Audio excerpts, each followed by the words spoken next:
네, 안녕하세요. 통계자료 분석 15주차 수업을 시작하도록 하겠습니다.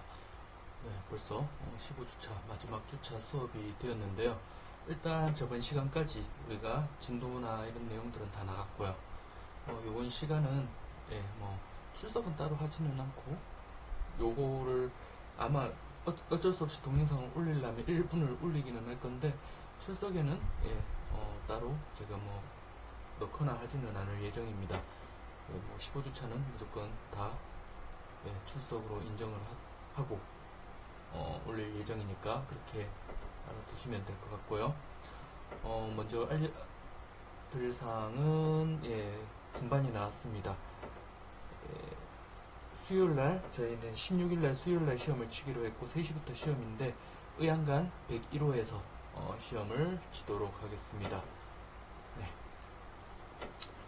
그러니까 늦지 않도록 하시고 101호면은 저번에 쳤던 데인가요? 아니죠. 그 큰 시험장 쳤던 데인 것 같기도 하고 어쨌거나 101호니까 저 공지사항에 다시 올렸으니까 그것도 확인해 보시기 바랍니다. 그리고 저번 시간에 제가 요거 후반부 문제 올려드렸는데 여기에 대한 간략한 문제풀이 한번 쭉 하고 종강을 하도록 하겠습니다. 일단 첫 번째 문제입니다. 모집단 회귀계수 베타에 대한 표본 회귀계수가 0.23일 때 독립변수가 종속변수에 의미 있는 영향력을 미치는지를 알아보기 위해서 모집단 회귀계수에 대해 가설 검정을 하려고 한다면은 귀물가설과 대립가설을 설정해야 된다. 귀물가설은 어떻게 설정하고 대립가설은 어떻게 설정해야 되느냐. 자, 여기에서 알아둬야 되는 거는 뭐냐면은 자, 베타에 대한 표본 회귀계수가 0.23으로 나왔다라는 거예요. 이때 독립변수가 종속변수에 의미 있는 영향을 미치는지를 알아본다. 자, 근데 첫 번째 독립변수가 종속변수에 미치는 영향이 정의 영향인지 부의 영향인지에 대한 내용이 없죠. 정에 대한 내용인지 부에 대한 내용인지 없습니다. 그러니까 우리가 알아야 되는 거는 귀무가설은 어떻게 작성을 하고 대립가설은 어떻게 작성을 해야 되느냐.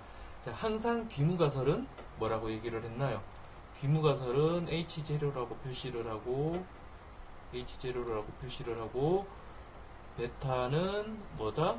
자, 여기에서처럼 0.23이다? 아닙니다. 0이다. 항상 자, 우리는 요거를 가지고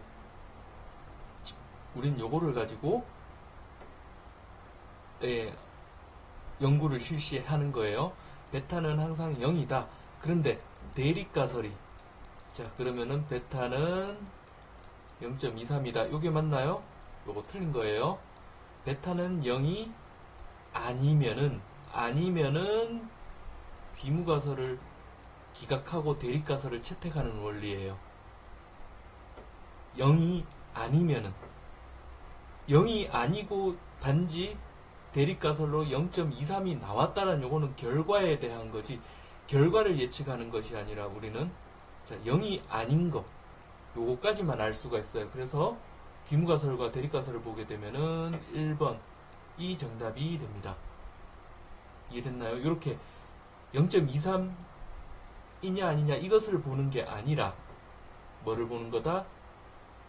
자, 대립가설은 0이 아니다. 근데 만약에 여기에 자, 독립변수가 종속변수에 정의 영향을 미칠 것이다 라는 것을 알아보고 싶다라고 하면 어떻게 되나요? 정의 영향을 미친다. 베타 값은 0보다 클 것이다 라는 게 대립가설로 가요. 귀무가설은 똑같고요. 또 회귀계수가 마이너스 0.23이 경우 독립변수가 종속변수에 부의 영향을 미칠 것이다라는 거를 알고 싶다라면은 베타 값은 0보다 작다. 요게 대립가설로 나와야 돼요. 항상 기무가설은 0이다. 요거는 변하지가 않고요. 여기 대해서 내용이 변할 수가 있다라는 거 그렇게 했고요. 두 번째, 다음 중 중심극한의 정리에 대한 설명으로 틀린 것은 자, 표본의 크기가 충분히 커지면은 표본의 평균은 표본에 대한 평균은 0에 가까워진다. 자, 맞나요? 틀렸나요? 애매한데 틀렸습니다. 평균은 0에 가까워진다. 자, 요러면은 맞아요. 표본의 평균은 0에 가까워진다가 아니라 모집단의 평균에 가까워진다. 뭐 이런 내용이면 맞을 수가 있는데 평균이 0이 아닐 수도 있잖아요. 사람의 키를 가지고 하면 사람의 키를 가지고 했었을 때도 어떻게 되나요? 0에 가까워지나요? 0에 가까워지지는 않죠. 표준화를 했었을 때는 0에 가까워지지만 0에 가까워지지는 않습니다. 예, 그래서 틀린 거고 나머지 표본의 크기가 충분히 크다면은 표본 평균의 평균은 모집단의 평균에 근접한다. 이게 금방 조금 전에 제가 얘기했던 말이죠. 표본의 크기가 충분히 크면은 모수의 추정이 보다 정확해진다. 그렇죠. 예, 모집단의 추정이 보다 정확해진다. 이런 거죠. 예를 들어서 앞에서 설명했었던 거. 구술이 있는데 숫자를 적어놓고 자 2, 4, 6, 8 숫자를 적어놨는데 우리가 하나를 뽑았었을 때 나올 수 있는 기대값은 평균 5입니다. 5죠. 근데 한 번 뽑았었을 때는 5가 나오지 않아요. 근데 표본 분포의 평균을 한다면 내가 이거를 많이 뽑으면 뽑을수록 어떻게 돼요? 평균 5가 나올 확률이 커지죠. 무작위로 내가 100번을 뽑는다고 이 구술 4개를 무작위로 100번 뽑았는 거를 평균한다라고 치면은 그거는 모집단의 평균에 가까워집니다. 예, 모수를 추정하는데 더 정확해져요. 그게 평균의, 예, 그게 통계의 원리예요. 그러니까 통계의 원리는 뭐냐면은 그냥 무작위로 하나를 뽑았었을 때는 평균에 가까운 값이 안 나와요. 근데 무작위로 많은 표본을 뽑으면은 그거는 평균일 가능성이 굉장히 큰 거예요.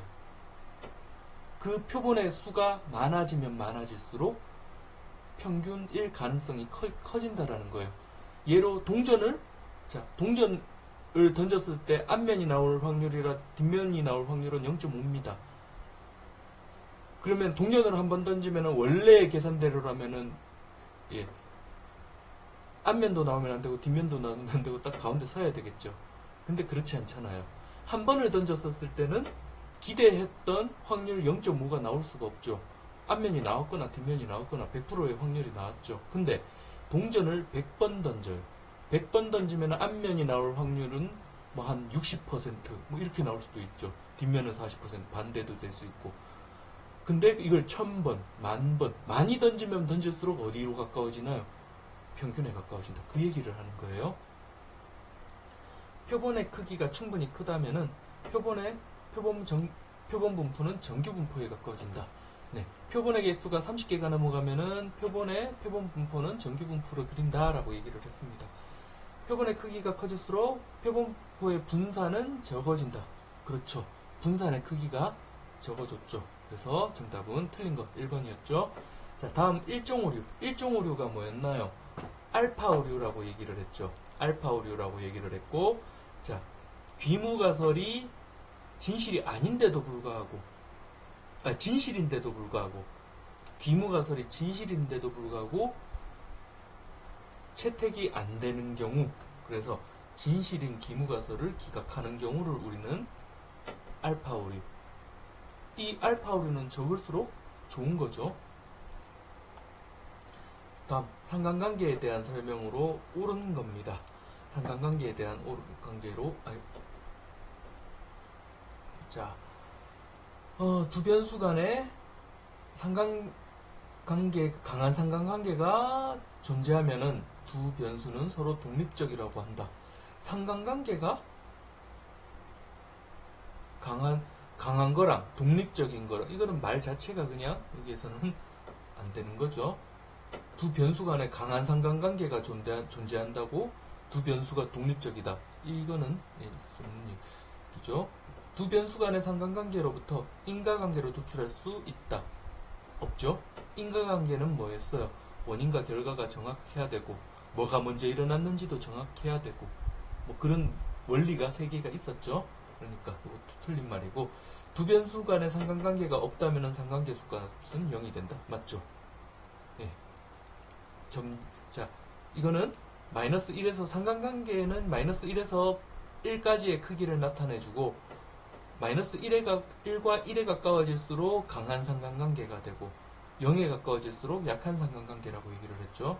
상관관계의 값은 마이너스 1에서 1까지니까 이거 틀린 거고, 변수 3개 이상이면 상관관계를 확인할 수 없다. 확인할 수 있습니다. 여러 개도 상관관계는 확인할 수가 있다라는 거. 다음, 중심극한의 정리는 어느 분포에 관한 것인가? 자, 중심극한의 정리는 표본의 평균에 대한 분포를 얘기를 할 때 쓴다라고 얘기를 했습니다. 표본의 평균에 대한 분포.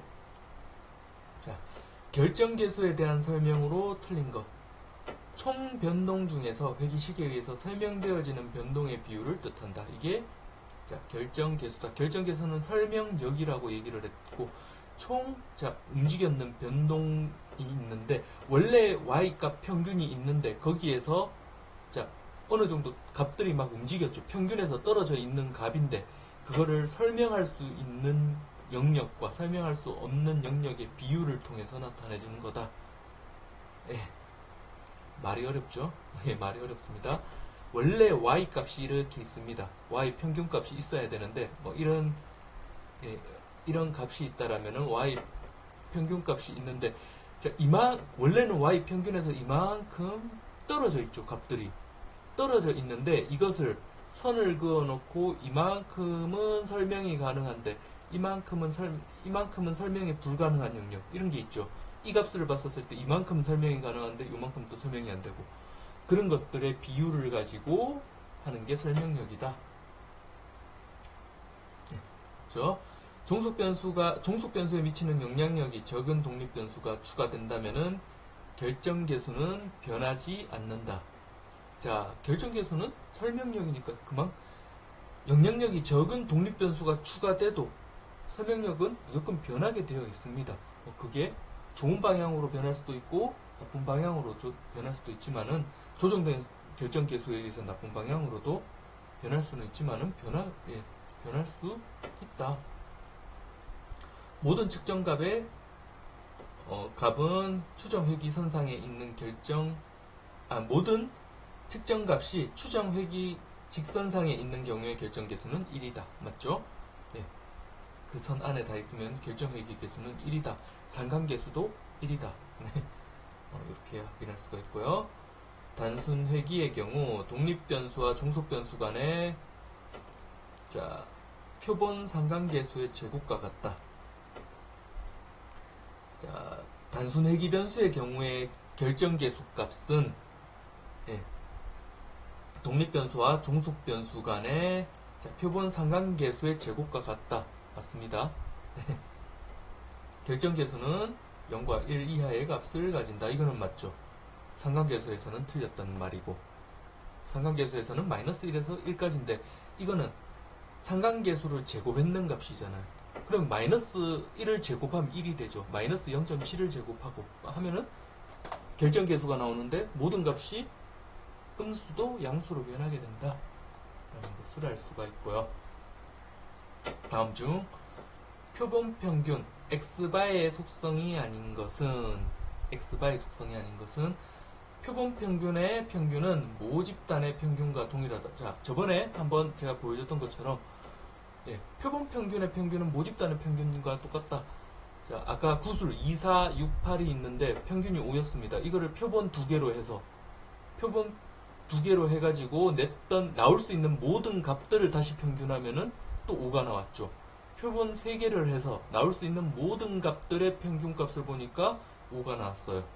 네, 그렇게 표본 평균의 평균, 그러니까 표본 평균의 뜻이 뭐냐면은 표본을 2개 하면은 2개 했었을 때의 평균값이에요. 이 평균했는 값들의 평균, 나올 수 있는 모든 값들의 평균은 모집단과 동일하다. 자, 이상치의 영향을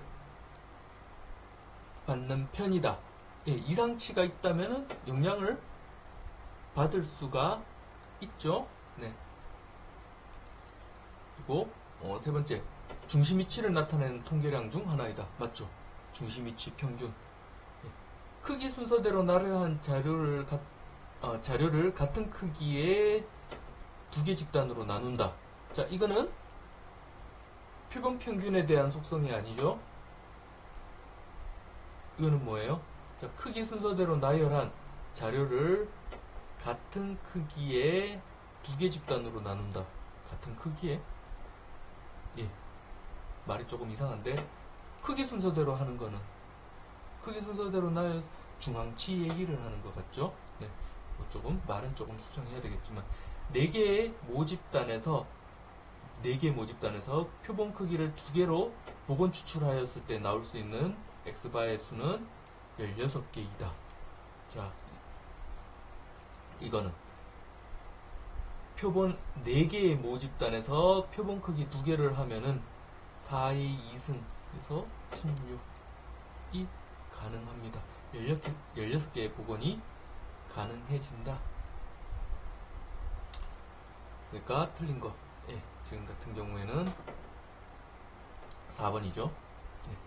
다음, 두 변수 x와 y의 상관계수가 0.1이 나왔어요.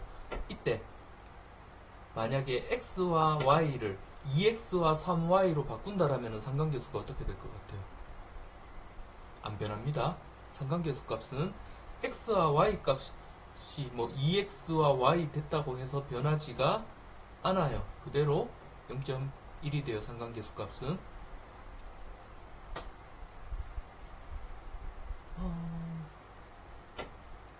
이게 뭐를 의미하냐면은, 만약에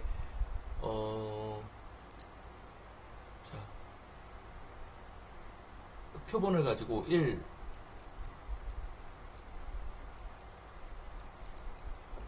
요런 값이 나왔어요. 요런 값이 나왔으면 이거 두 개의 상관계수 값은 1이 나오겠죠.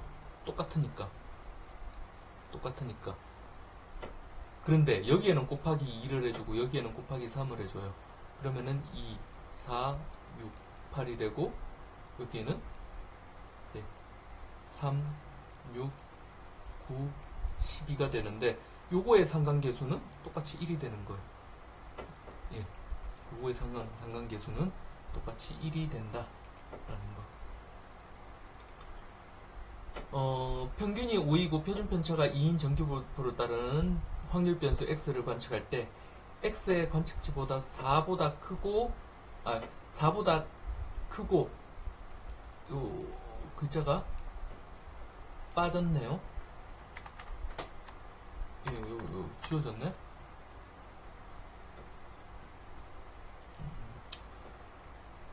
자, 평균이 5이고 표준편차가 2일 때, 예, 정규분포를 따르는 확률 변수 x를 관측할 때 x의 관측값이 자 4보다 크고 그리고 뭐보다 작을 확률이었을까요? 일단 요거는 숫자에 따라서 달라지는데 지금 같은 경우에는 여기에는 6이 돼야지 정상이겠네요. 6보다 작을 확률 해야지 말이 되겠네요. 왜냐면은 여기에 z값이 0.5가 나왔으니까 z값 0.5는 1915이다 라는 게 나왔으니까 자 6이 돼야지 되겠네요. 그러면은 평균값 5니까 하나는 4보다 크고 6보다 작은 거잖아요. 6보다 작은 x값, x값이 요거에 대한 확률이다. 첫 번째는 4 빼기 5고 표준정규분포가 2니까 z값은 마이너스 0.5가 되고 6에 대한 z값은 6 마이너스 5를 표준정규분포 2로 나누면은 0.5가 되죠. 자, 마이너스 0.5에서 0.5의 확률이죠. 정규분포는 좌우 대칭인데 z값이 마이너스 0.5에서 0.5. 자, z값 0.5의 확률이 19.15이다. 예, 0.0에서부터 0.5의 확률이 0.1915이다. 그러면 마이너스 0.5에서 0.5까지는 이거 곱하기 2가 되겠죠. 마이너스 0.5와 0.5의 확률을 구하는데 여기의 값이 19.15예요. 그럼 여기에 값을 더해주면은 3830 이게 정답이 되겠네요. 지금 여기 6이 빠졌는 거예요. 여기에 같은 경우에 6이 빠진 거예요. 지금 여기에서는 문제를 낼 수 있는 게 이거밖에 없을 것 같아요. 아니면은 구할 수 있는 값이 5보다 작을 확률 해버리면은 답이 1915가 돼야 정답이거든요. 없잖아요. 여기 1915가 없기 때문에. 그렇다라는 거. 요거는 앞에서 정규 분포할 때 배웠었던 표준 정규화 하는 거 배웠었죠. 그거에 대한 문제입니다. 다음, 상관계수에 대한 설명으로 틀린 것은 상관계수. 상관계수는 두 변수 x와 y의 3포 정도를 3포를 나타내는 게 아니라 3포를 수치화시킨 거죠. 수치, 계수잖아요. 계수. 3포의 정도를 수치로 나타내는 거다. 상관계수는 마이너스 1에서 1 사이로 나타난다. 상관계수를 r로 우리는 표기한다라고 했고요. 0이면은 0이면은 상관관계가 아예 없다. 선형이 아니거나 무상관이다. 맞죠? 마이너스 1이면은 마이너스 1이면은 이렇게 완전 상관관계가 되는 거죠. x와 y가 마이너스 1이면은 이렇게 완전 상관관계, 1이면은 이렇게 상관관계, 0이면은 아무런 의미가 없는 거가 되니까 이것도 맞는 말이고, 상관계수는 x와 y가 함께 변한다. 맞죠? x가 변할 때 y 값도 이렇게 변할지 이렇게 변할지 변하는 거가 되죠. 그러니까 1번이 틀린 거네요. 자, 통계적 가설 검증을 위해서 검증 통계값에 대한 유의 확률이 주어졌었을 때 귀무가설을 유의 수준으로 기각할 수 있는 경우는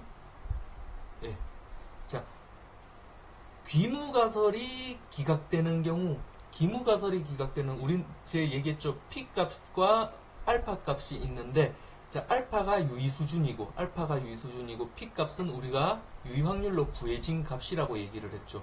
이것을 가지고 우리가 통계가 의미 있는지, 귀무가설이 의미 있는지, 대립가설이 의미 있는지를 찾는다라고 얘기했는데, P값이 적어지면 알파보다 적어지면 적어질수록 대립가설이 채택되면은 귀무가설은 기각되죠. 말이 어려운데, 여기에서처럼 귀무가설을 유의수준으로 기각할 수 있는 경우, 귀무가설이 기각되려면은 대립가설이 채택되는 경우잖아요. 대립가설이 채택되려면은 어떻게 돼야 되나요? 알파보다 P값이 적어야 되는 경우죠. 적어야 됩니다. 이런 경우만 채택이 된다. 그리고 지금 여기에서 또 하나 이런 경우도 있을 수 있습니다. 양측 검증의 경우에는 2분의 알파로 이래 되는 경우도 되는데, 지금 같은 경우에는 없죠. 그래서 요거 하나만 정답인데, 만약에 6번 해가지고 2분의 알파 P 하면 요것도 정답이 되는 거예요. 정답은 될 수 있어요. 상황에 따라서는 2분의 알파가 2분의 알파가 정답이 될 수도 있습니다. 양측 검증일 경우에는.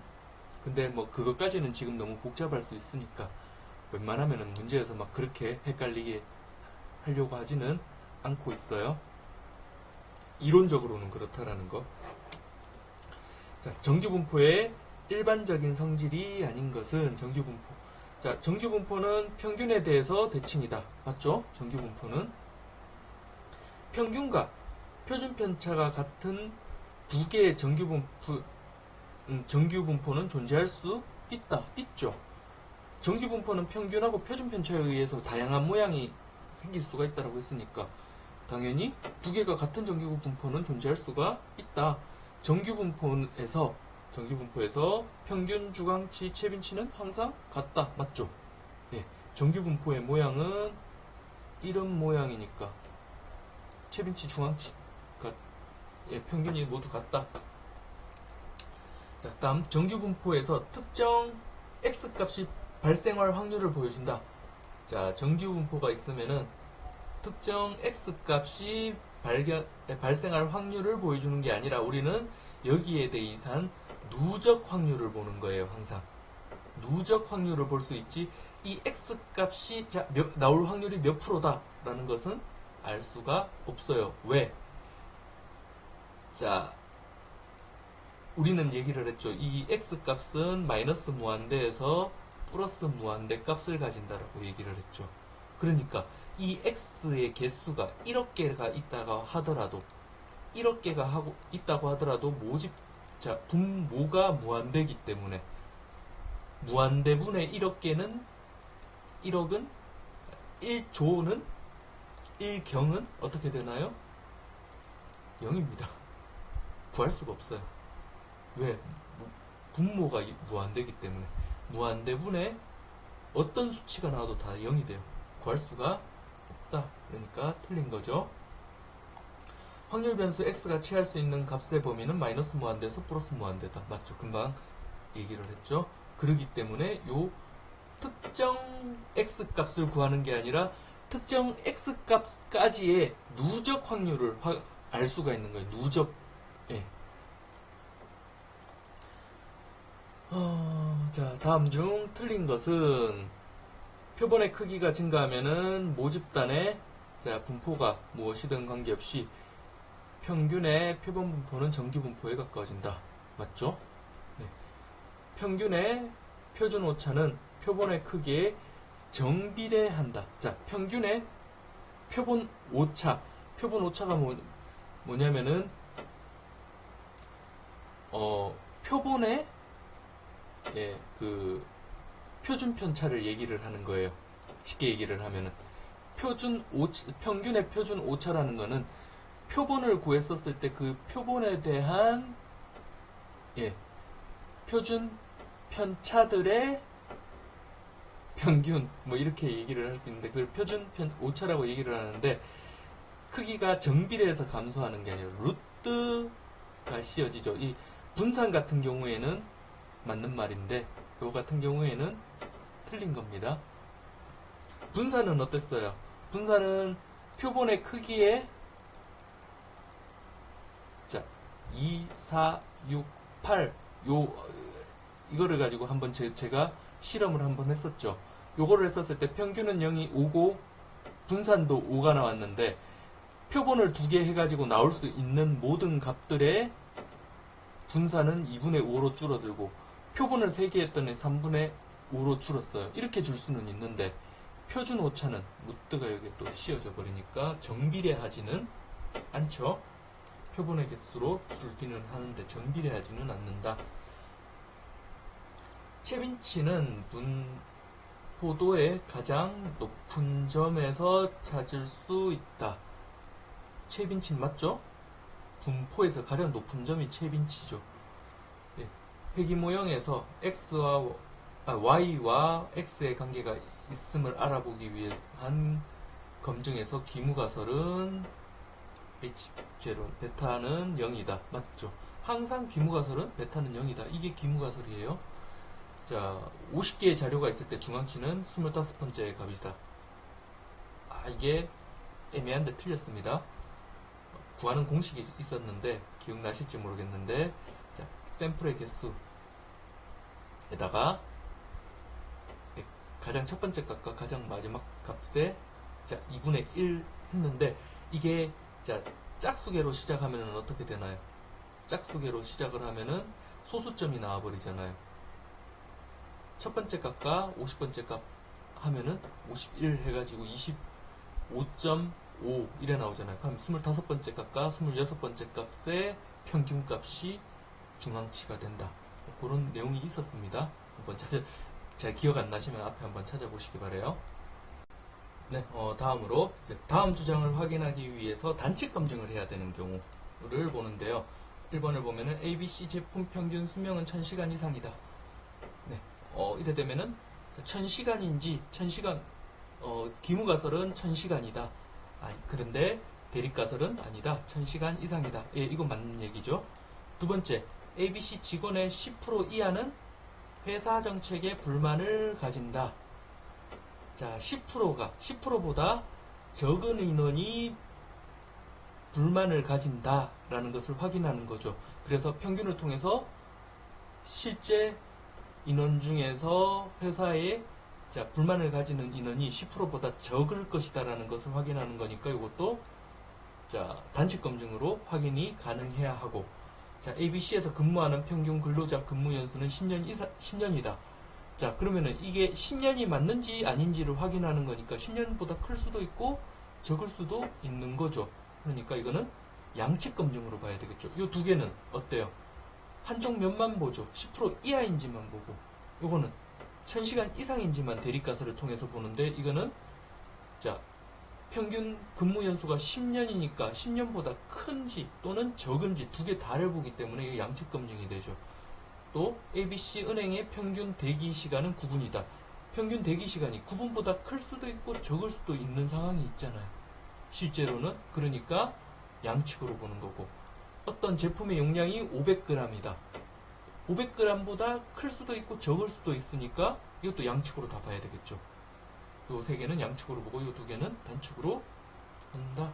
네. 다음 15번. 다음 중 틀린 것은 정규분포인 모집단에서 표본을 추출한다면은 표본의 정규분포는 항상 정규분포이다. 맞죠? 정규분포에서 표본을 추출하면은 표본의 개수와 상관없이 항상 정규분포를 가진다라고 얘기를 했습니다. 정규분포 전체 면적은 100%이다. 맞죠? 정규분포의 전체 면적을 더하면은 100%입니다. 평균과 중앙치가 같지 않은 분포는 정규분포가 될 수 없다. 예, 맞죠? 정규분포는 항상 중앙치, 최빈치, 평균이 가운데 딱 있다라고 얘기를 했는데, 같지 않다라면 그 자체가 정규분포가 될 수가 없죠. 좌우대칭이 될 수가 없으니까. 맞는 얘기죠. 그래서 다음, 표준 정규분포는 평균과 표준 편차에 따라서 수많은 모양이 존재한다. 이 말장난인데요. 정규분포는 평균과 표준 편차에 따라서 수많은 모양이 있지만은 표준 정규분포는 뭐예요? 평균은 0으로 하고 표준 편차는 1로 했었을 때 분포 모양이니까 수많은 모양이 존재하지 않죠. 하나의 모양만 존재할 뿐입니다. 독립변수의 수가 많으면 많을수록 좋다. 회귀분석에서 독립변수의 수가 많으면 많을수록 좋다. 항상 그렇지는 않죠. 쓸데없는 거 많이 집어넣는다고 항상 좋은 거는 아니잖아요. 독립변수 그렇다고 더 정확해지는 거는 아니기 때문에, 필요한 독립변수의 수가 많으면 좋지만은 필요 없는 독립변수로 집어넣는다라면 의미가 없어지죠. 그래서 앞에 전제가 빠져서 틀린 겁니다. 그래서 정답은 4, 5번.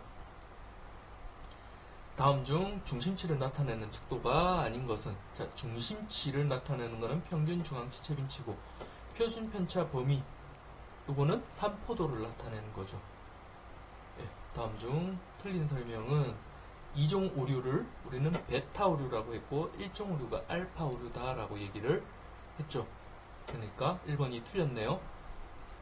양측 검증은 통계량의 변화 방향에는 관계없이 실시하는 검증이다. 맞죠? 양측 다 보는 거니까 변화량은 어느 쪽으로 변하는지는, 플러스로 변하는지 마이너스로 변하는지는 보지 않는다. 가설 검증에서 유의 수준이란 1종 오류를 범할 때 최대 허용 오차이다. 맞죠? 1종 오류가 유의 수준이다.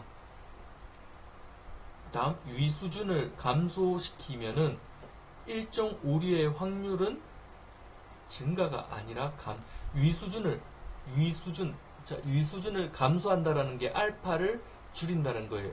알파 값을 보통 0.05인데 줄이면은 0.01로 줄인다라는 거죠. 어떻다라는 거예요? 1종 오류가 나타날 확률을 더 줄여버리겠다라는 거죠. 1종 오류 확률이 더 줄어들죠. 다음 1종 오류는 귀무가설이 사실일 때, 귀무가설을 기각하는 오류, 앞에서도 얘기했던 거 맞죠?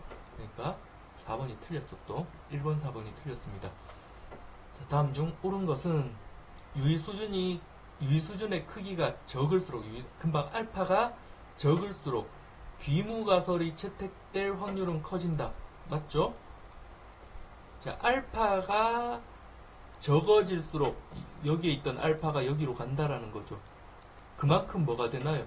더 귀무가설은 더 채택될 확률이 커진다. 다중회귀 모형은 종속 변수가 2개 이상일 때 사용된다. 틀렸죠? 독립변수가 2개 이상일 때. 각 독립변수의 중요성을 알아보기 위해서 각 개수에 대한 독립변수의 중요성을 알아보기 위해서 사용되는 것은 Z 검증량이 아니라 T 검증량이라고 얘기를 했습니다. 네. 모든 조건이 똑같다면 표본의 수가 클수록 신뢰 구간은 적어진다. 네, 맞죠? 표본의 크기가 커지면 커질수록 신뢰 구간은 더 적어집니다. 적어질 수밖에 없어요. 왜? 중심극한의 정리 때문에. 신뢰 공간은 넓을수록 잘 바람직하다. 틀렸죠? 적을수록 바람직하죠. 자, 다음 중 옳은 것은 네, 채빈치는 항상 존재한다. 자, 채빈치가 항상 존재하지는 않습니다. 어떤 경우? 하나씩만 있다라고 생각해보세요. 그러면은 채빈치가 없죠. 값에. 하나씩만 있다면 채빈치는 여러 개가 있어야지 다중채빈치는 생길 수가 있는데 전부 다 똑같이 하나씩만 있다면 채빈치가 없죠. 네, 그래서 항상 존재하지는 않습니다. 두 번째, 표본의 크기가 2개 이상일 때 평균의 표준 오차는 항상 모집단의 표준 편차보다 작다. 맞죠? 예, 개수만큼 줄어든다라고 얘기를 했습니다. 예, 루트 표본의 개수만큼 모집단의 표준 편차보다 줄어든다라고 했습니다. 자료에 포함된 극도로 크거나 작은 값은 중앙치에 큰 영향을 미친다. 자, 중앙치는 채빈치의 영향을 받지를 않습니다. 아예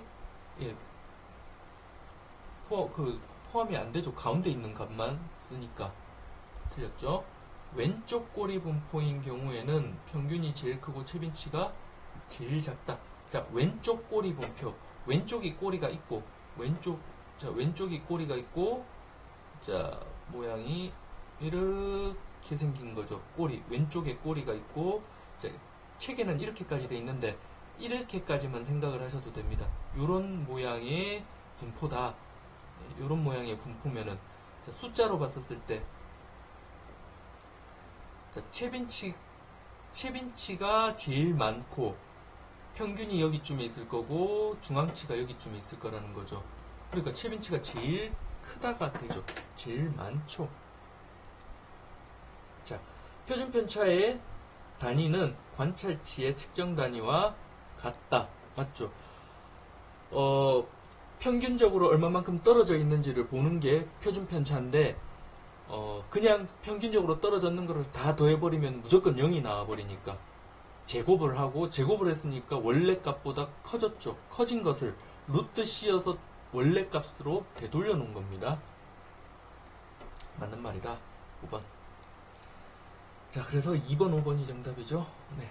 다음 중 옳은 것은 정규분포에서 평균이 항상 채빈치와 중앙치 사이에 있다. 자, 정규분포는 이 모든 게 항상 같이 있다라고 얘기했습니다. 표준 정규분포에서 자, 중심으로부터 마이너스 Z1의 면적은 같다. 맞죠? 네, 맞습니다. 자, R제곱이 0에 가까운 것은 X와 Y 사이에 강한 상관관계가 있음을 알 수 있다. 0에 가까운 거는 R제곱이 0에 가까운 거. 자, R제곱은 설명력, 결정계수라고 얘기를 했는데, 결정계수를 루트 씌우면은 상관관계가 되죠. 근데, 그 상관관계가 0에 가까운 거는 의미 없다라는 소리잖아요. 상관관계가 없음을 의미한다. 표본의 특성이 모집단의 특성과 같기 때문에 표본을 사용한다. 자, 표본의 특성이 모집단의 특성과 같기 때문에 표본을 사용하는 게 아니라, 자, 표본의 평균 분포를 사용하면은 뭐가 되기 때문에 중심극한의 정리 및 그런 거를 통해서 모집단의 특성을 추론하기 쉽기 때문에 사용하지, 같기 때문에 사용하는 것은 아닙니다. 평균의 표본 분포의 평균은 반드시 모집단의 평균과 일치한다. 맞죠? 말이 어려운데 맞는 얘기입니다. 자, 평균의 표본 분포의 평균. 그러니까 구술 아까 얘기로 돌아가서 얘기를 하자면, 구술이 4개 있을 때, 자, 표본을 2개로 했었을 때 나올 수 있는 가지수는 총 16가지의 평균이 나오죠. 이 평균들의 평균을 얘기를 하는 거예요. 그거는 모집단의 평균과 항상 같다. 자, 다음 틀린 것은 산포도는 관찰치가들이 얼마나 흩어져 있는지를 나타낸다. 자, 맞는 얘기죠. 예, 산포도는 관찰치가 얼마나 흩어져 있나 보는 거고, 회귀 분석과 상감 분석은 인과관계를 결정하는데, 회귀 분석과 상감 분석은 인과관계를 결정하는데 사용된다. 회귀 분석은 인과관계를 사용하지만은 상감 분석은 아니죠. 그래서 틀린 말이다. 다음, 모집단이 비대칭일 경우 중앙치를 사용하는 것이 좋다. 요거는 무슨 소리냐면은, 대칭일 경우는 이런 모양을 그리는데, 우리가 비대칭일 경우에는 이런 모양 또는 이런 모양이 있을 수 있죠. 왼쪽 꼬리 분포, 오른쪽 꼬리 분포가 있는데, 이것을 보게 되면은, 왼쪽 꼬리 분포 같은 경우에는, 요게 중앙치, 평균,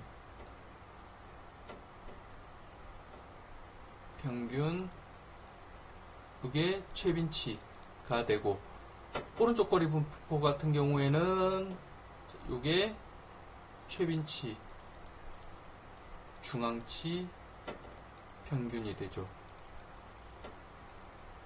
자, 그러니까 오른쪽 꼬리 분포 같은 경우에는 극단치의 영향을 받아서 평균값이 너무 크게 나와버리고, 최빈치 값이 너무 작게 나와버리는 대신에 중앙치가 적당한 값이 나오고, 왼쪽 꼬리 분포 같은 경우에는 최빈치가 너무 큰 값이 나오고, 평균값은 또 너무 작은 값이 나오죠.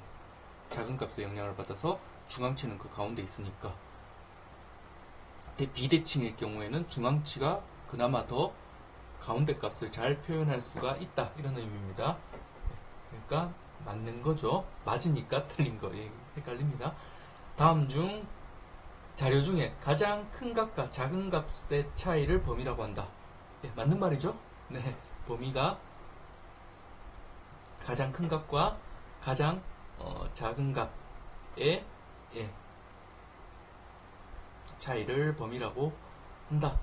맞으니까 틀린 거죠. 최소자승법은 오차의 제곱합의 최대가 되는 회기식의 개수를 최소가 되는 회기식입니다. 자, 다음 ABC 기업에서 6명의 만족도를 기록한 거다. 6명의 만족도를 기록한 거다. 자, 중앙치는 고객번호 순서대로 했었을 때 세 번째와 네 번째 값을 나눈 2.5이다. 네. 자, 중앙치는 봅시다. 순서대로 했었을 때 세 번째와 네 번째 값을 나눈 1과 4를 나눈, 이렇게 하는 게 아니라 값을 순서대로 해서 1, 2, 4, 4, 5, 5니까 1, 2, 4, 4, 5, 5니까 자, 세 번째와 네 번째 1, 2, 4, 4, 세 번째와 네 번째 4니까 평균이 4가 돼야 되죠. 이렇게 구하는 겁니다. 그러니까 틀린 거죠. 틀렸습니다.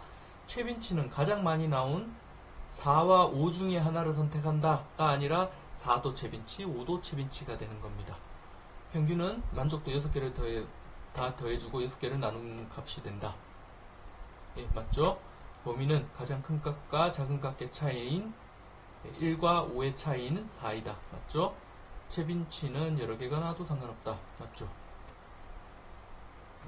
다음, 이직 의도에 영향을 미치는 선행 요인에 대한 회귀 분석 결과값이다. 23번과 24번 물음에 답하시오.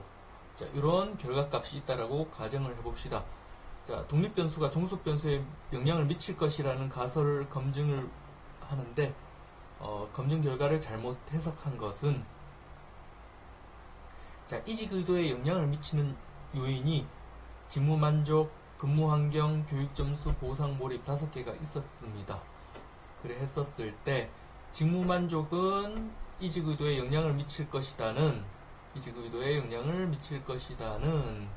통계량이 0.929니까 기각되었다. 0.05보다 커서 기각되었다. 제대로 해석했죠? 근무 환경은 이직 의도에 영향을 미칠 것이다. 근무 환경은 이직 의도에 영향을 미칠 것이다는, 자, P 값이 0.029니까 채택되었다. 0.029보다 적어서 채택되었다. 맞죠? 자, 교육 점수는 이직 의도에 영향을 미칠 것이다. 교육 점수는 이직 의도에 영향을 미칠 것이다는, 자, T 값은 4.0159, P 값은 0.0001이니까 0.0001이 0.05보다 적으니까 채택되었다. 맞죠? 맞습니다.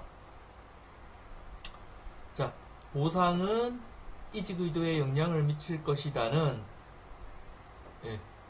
이직 의도에 영향을 미칠 것이다는 P 값이 어떻게 됐나요? 0.05보다 큰데 적다라고 했으니까 틀렸는 말이죠. 채택된 게 아니라 기각이 됐죠. 또 몰입은 이직 의도에 영향을 미칠 것이다는 P 값이 적죠. 0.05보다 적죠. 채택되어야 되는데 기각되었다라고 해서 이것도 역시 틀린 게 돼요. 그래서 정답은 4, 5번 이 두 개가 틀렸네요. 다음 회귀분석표 잘못 설명한 것은 총 사용된 표본의 개수는 21개이다. 20개죠? 관측수 20개라고 이렇게 적혀있죠. 그러니까 요거 틀렸네요. 맞죠? 틀린 거 맞죠? 직무환경, 근무환경, 보상점수, 교육점수, 보상, 몰입이 의적의 총 변동을 91.6% 정도 설명할 수 있음을 의미한다. 91.6% 정도를 설명할 수 있다. 맞죠? 약 8.4% 정도는 다른 독립변수를 고려할 때 설명할 수가 있다. 약 8.4%는 이거 외에 다른 요인에 의해서 고려가 되어지는 것을 의미합니다. 회귀식은 이직 의도, 자, 9.366점에다가 자, 요렇게 0.181, 마이너스 0.352, 마이너스 0.3, 0.053, 마이너스 0.181, 마이너스 0.174 쭉이다. 맞는 거죠? 이렇게 하고, 독립변수가 증가하면은 결정계수 값은 증가 또는 자, 감소할 수도 있다. 자, 독립변수가 증가하면은 결정계수는 무조건 증가합니다. 뭐가 감소할 수도 있다? 조정된 결정계수가 감소도 할 수 있고 증가도 할 수 있는 거죠. 그러니까 이거는 틀린 거예요. 자, 다음 표는 온도와 난방비와의 관계를 회귀분석한 결과이다. 다음을 주시오. 자, 틀린 설명을 찾으시오. 2개. 난방비와 온도와의 상관계수는 플러스 0.669이다. 자, 플러스 0.669이다. 맞나요? 틀렸나요? 틀렸습니다. 왜 틀렸나요? 자, 상관계수는 어떻다라고 얘기를 했나요? 플러스 값도 나올 수 있고 마이너스 값도 나올 수 있는데 단순 회귀 분석에서 상관계수, 엑셀에서 나오는 요 값은 무조건 플러스 값으로 나오는데 우리가 추정할 때 요 값을 토대로 요 마이너스가 있는지 플러스가 있는지에 따라서 상관계수 값도 마이너스 값이 될 수가 있다라고 얘기했죠. 상관계수가 여기는 플러스 값만 표시가 되는데 이 값이 마이너스면은 이거는 마이너스 0.669가 돼야 되는 거예요. 결과값이 그래서 틀린 겁니다. 마이너스 0.669이다. 온도가 0도일 때 평균 11만 9,660원의 돈이 지출된다. 자,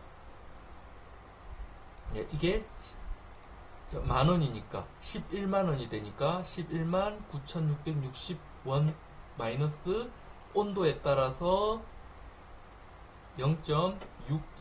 0.6230원씩 줄어든다라는 거죠. 온도가 1도 올라갈 때마다. 그것을 의미하니까 0도일 때는 자, 요 y절편 y는 지금 회기식 이거잖아요. 11.966 마이너스 0.623x1인데 자, 이게 온도죠. 온도 난방비인데 자, 이게 0이 되면은 온도가 0도이면 이거 0이 되잖아요.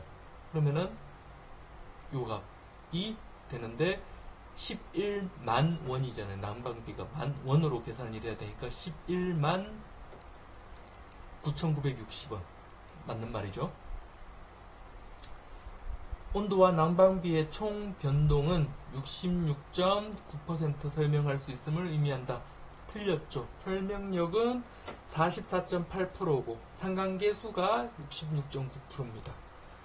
온도가 1도 상승할 때마다 난방비는 6,230원씩 줄어든다. 맞고 FB 16.208은 자, 요거의 제곱값이다. 맞습니다. 저번에 얘기했죠. 단순 회기 분석에서 요 T 통계량은 요 F 통계량과 같다라고 얘기를 했어요. 예, 그러니까 맞는 얘기입니다.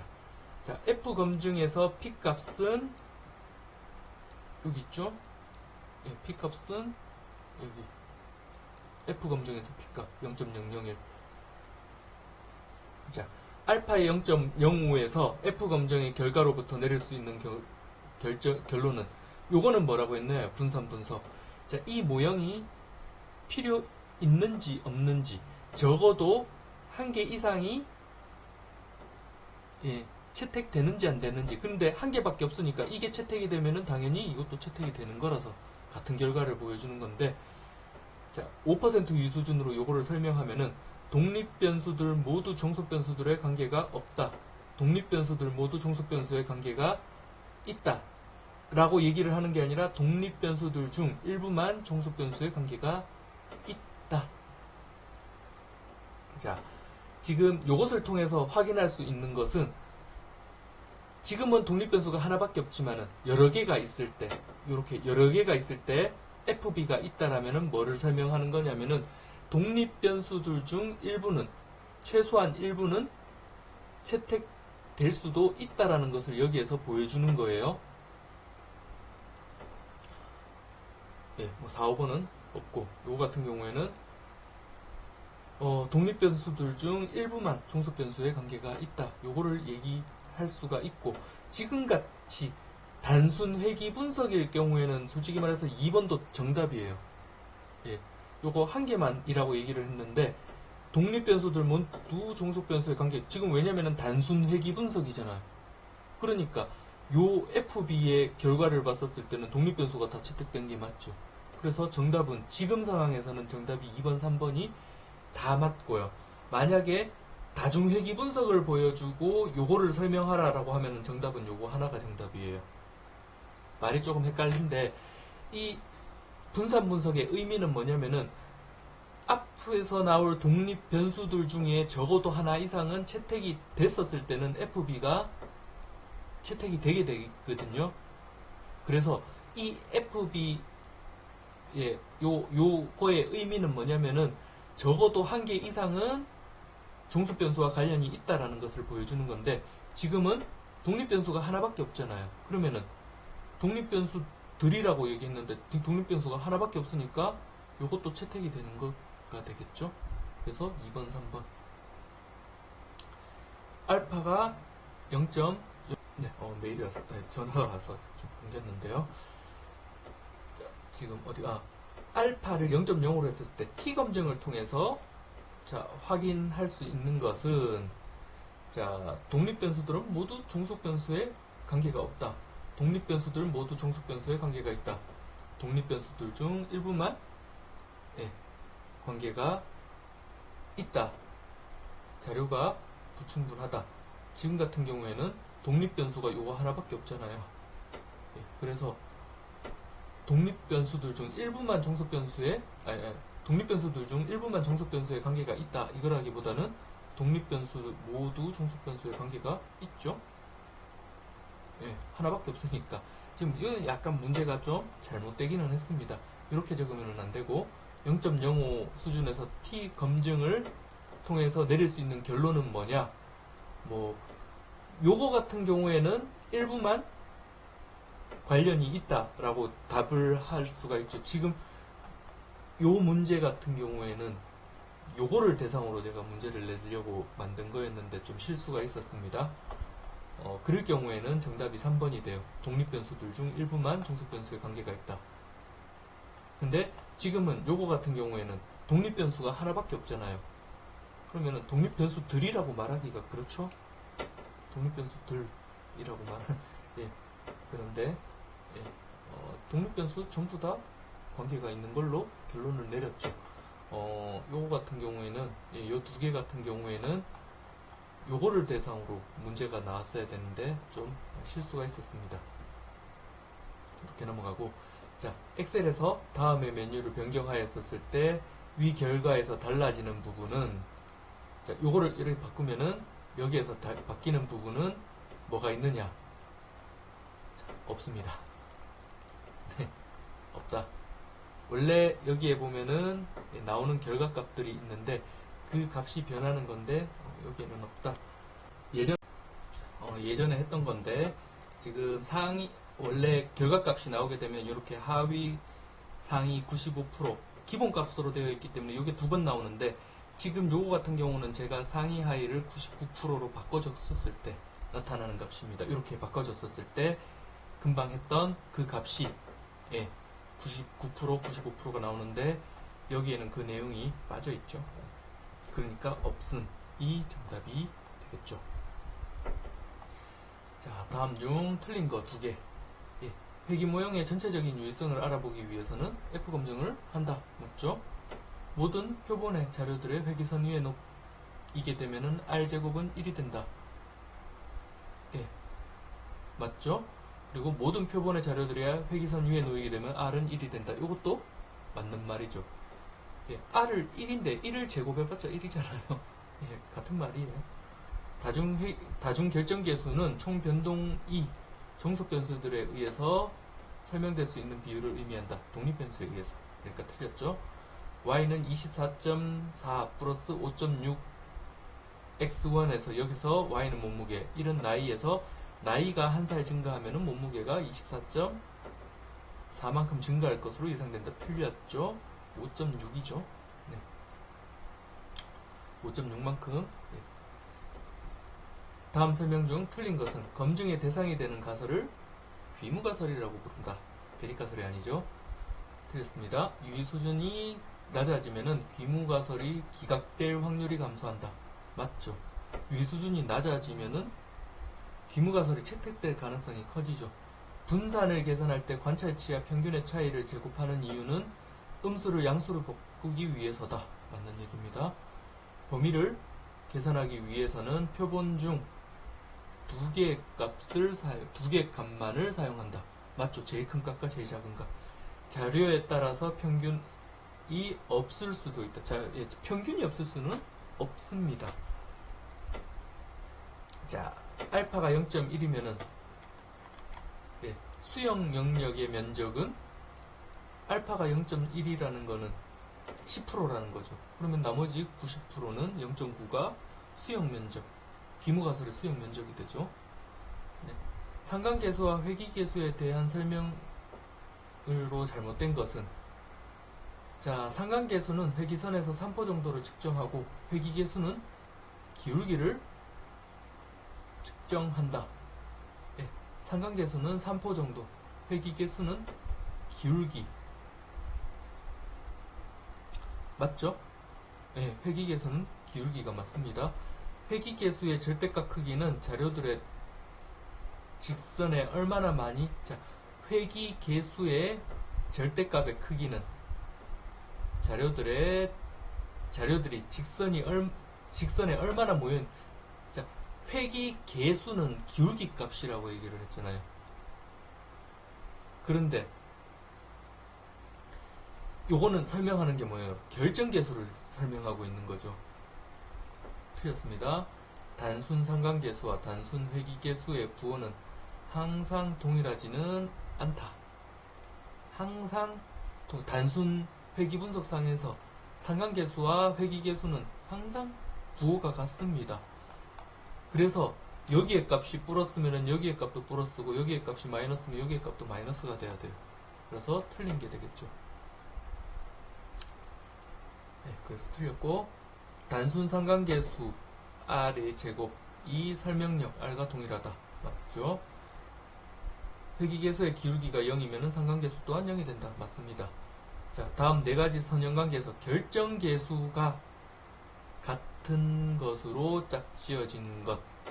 자, 결정계수 R제곱 값이죠. R제곱 값이 같은 거. 네, 뭘까요?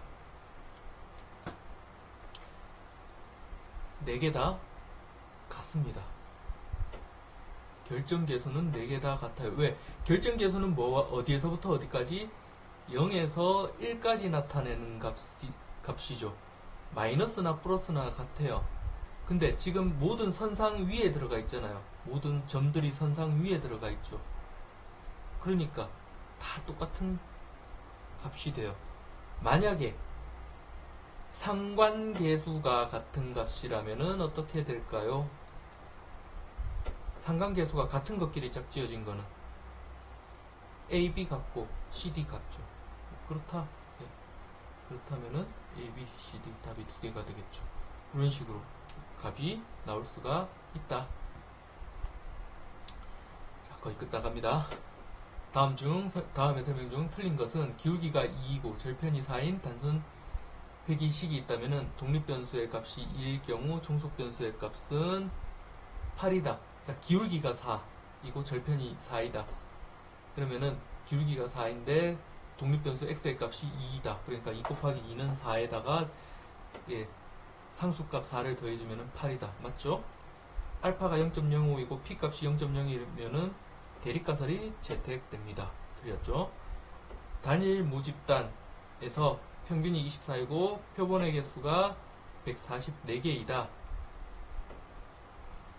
여기에서 25개 표본을 추출하였다라면은 표본 분포의 평균은 24이다. 맞죠? 예, 모집단의 평균이 24일 때 표본을 어떻게 하든지 그 분포의 평균은 24가 됩니다. 어떤 학생의 키를 알고 있으나 몸무게를 모른다고 할 경우 회기분석을 이용하여서 회기식을 만들어 몸무게를 추정할 수 있다. 이때 몸무게는 독립변수가 된다. 자, 어떤 학생의 키는 알고 있는데 몸무게를 모른다고 할 경우 회기식을 이용하여 회기분석을 이용하여 회기식을 만들어서 이제 몸무게를 추정할 수가 있다. 이때 몸무게는 독립변수가 된다. 알 수가 없죠. 자, 어떤 학생이 키는 알고 있는데 몸무게를 모른다라고 할 때 회기식을 통해서 몸무게를 추정할 수 있다라고 해서 뭐가 독립변수인지 뭐가 종속변수인지는 알 수가 없습니다.